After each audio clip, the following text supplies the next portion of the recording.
Hey guys, welcome to GLPT and for Grammar part 1। So आज के lesson में हम लर्न करेंगे कि जो ये वर्ड है आयदा, उसको हम एक सेंटेंस में किस तरह से यूज़ करेंगे। यहाँ पे आयदा के लिए जो खांजी इस्तेमाल की गई है ये हम कर चुके हैं N5 के पार्ट 7 में। इस खांजी को हम पढ़ते थे आयदा, माँ और कान। अब जैसे कि आप देख रहे हैं, हम यहाँ पे लर्न कर रहे हैं इसका ग्रामेटिकल यूज, मतलब व्याकरण के हिसाब से इसका प्रयोग किस तरह से किया जाएगा। ओके, सो पहले तो इस वर्ड का जो मतलब है वो लर्न कर लेते हैं। इस वर्ड का मतलब है वाइल, ड्यूरिंग और इन बिटवीन। हिंदी में बोलेंगे के दौरान या के बीच में। तो क्या करते हैं, लर्न करते हैं इस वर्ड को एक सेंटेंस में। सेंटेंस हमारे पास है I played sports while I was in school. Okay, अब इसका हिंदी वर्जन है मैं स्कूल में था तब मैं स्पोर्ट्स खेलता था। ठीक है, अब इसको लिखते हैं जापानीज में। जापानीज में देखो दो तरह से लिख सकते हैं। पहले इस तरह से वताशी वा गक्को नि इरु आइदा स्पोर्ट्स ओ शिता, पहला ये। और दूसरा ये भी लिख सकते हैं गक्को नि इरु आइदा स्पोर्ट्स ओ शिता। जापानीज में यूजुअली हम ना वताशी मतलब मैं या आई ड्रॉप कर देते हैं। ये बहुत कॉमन है कि हम मैं ये करता हूँ, मैं वो करता हूँ, ये अलग से मेंशन नहीं करते। बजाय कि बोलना कि मैं स्कूल में था तो स्पोर्ट्स खेलता था, हम बोलते हैं स्कूल में था तो स्पोर्ट्स खेलता। ठीक है, अब थोड़ा सा इसे स्टडी कर लेते हैं। गक्को मीन्स स्कूल, नी इरु मीन्स नी मतलब यहाँ पे है मी, इरु मतलब था, आयदा तब मतलब उस दौरान, स्पोर्ट्स ओशिता स्पोर्ट्स मतलब स्पोर्ट्स, ओशिता मतलब खेलता था। ठीक है, शिता का जो बेसिक फॉर्म है वो है शुरू।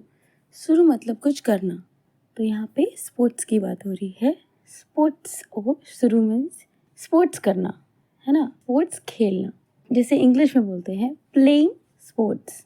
तो ग्रामर का जो फॉर्मूला यहाँ लगा है वो है वर्ब के डिक्शनरी फॉर्म प्लस आयदा। डिक्शनरी फॉर्म क्या होती है, जैसे हिंदी में किसी शब्द का मूल रूप। अब जैसे मैंने ये वर्ड लिखा, यहाँ पे मैंने डिक्शनरी खोली और यहाँ पे लिखा वर्ड इकिमास। इकिमास मतलब टू गो समवेयर, कहीं जाना, राइट। तो यहाँ पे मैंने टाइप किया जैसे ही, तो अपने आप इसकी डिक्शनरी फॉर्म आ गई।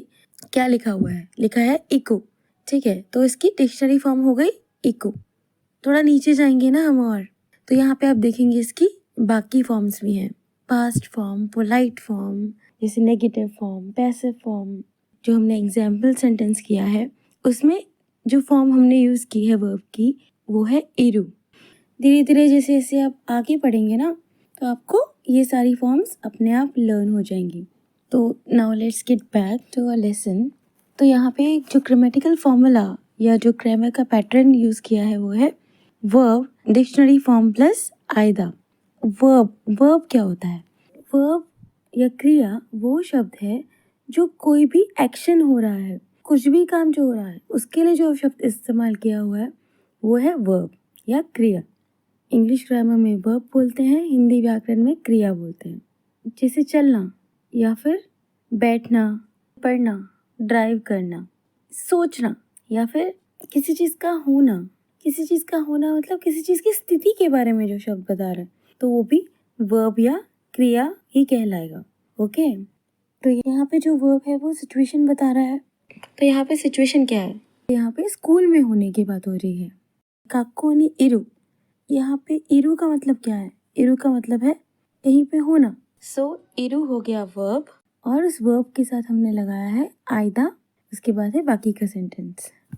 तो पहला एग्जाम्पल तो हो गया हमारा जहाँ पे हमने वर्ब की डिक्शनरी फॉर्म प्लस आयदा यूज़ करके वाक्य बनाया है। इसका मतलब है मैं स्कूल में था तब मैं स्पोर्ट्स खेलता था, या फिर स्कूल में होने के दौरान मैं स्पोर्ट्स खेलता था। और दूसरा जहाँ पे हम एक एग्जाम्पल ले रहे हैं वो है I talk to friends during the meal. इसका मतलब है मैंने भोजन के दौरान मित्रों से बातचीत की। चलिए लिखते हैं इसे जापानीज में। वताशी वा मैंने भोजन के दौरान, अब भोजन को क्या बोलते हैं, शोकुजी। के लिए यहाँ पे हम यूज़ करेंगे नो। आयदा मतलब दौरान। फ्रेंड्स से बातचीत की या दोस्तों से बातचीत की। दोस्त को क्या बोलेंगे जापानीज में? तोमोदाची।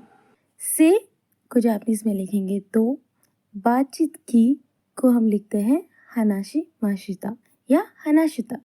हनाशिता पास्ट फॉर्म है, सिंपल पास्ट फॉर्म हो गई, बट यहाँ पे मैंने पोलाइट फॉर्म यूज़ की है और हनाशी माशिता पोलाइट फॉर्म है। अब जैसे कि आपको मैंने पहले बताया था कि हम जापानीज में यूजुअली आए मतलब वताशी वा ड्रॉप कर देते हैं, तो ये ड्रॉप करने के बाद हमारा सेंटेंस बनेगा शोकुची नो आइदा तोमोदाची तो हनाशी माशिता। इस सेंटेंस में हमने जो ग्रामर का फॉर्मूला यूज़ किया है वो है नाउन प्लस नो प्लस आयदा, शोकुजी प्लस नो प्लस आयदा। अब नाउन क्या होता है? नाउन जिसको हम बोलते हैं हिंदी व्याकरण में संज्ञा, वो शब्द है जो बताता है हमें किसी व्यक्ति के बारे में, किसी विचार के बारे में, किसी जगह के बारे में या किसी चीज़ के बारे में। यहाँ जिस चीज़ के बारे में बात हो रही है वो क्या है? यहाँ बात हो रही है भोजन के बारे में। भोजन को जापानीज में क्या बोलते हैं? शोकुजी। तो यहाँ पे नाउन क्या है? शोकुजी। ठीक है, भोजन। शोकुजी नो आइदा तोमोदाची तो हनाशी माशिता। तो यहाँ पे ये वाला पैटर्न इस्तेमाल किया गया है। जैसे कि मैंने कहा है कि एग्जाम्पल को बस समझने की कोशिश कर और ज़्यादा प्रेशर लेने की ज़रूरत नहीं है, ये भी धीरे धीरे अपने आप आ जाएगा। अब GLPD N4 में आपसे वो सेंटेंसेस नहीं बनवाएंगे, वो सिर्फ आपकी ग्रामर की नॉलेज चेक करेंगे, इतना ही काफ़ी है। चलिए आज के लिए इतना ही, अब जल्दी ही मिलते हैं नेक्स्ट लेसन में।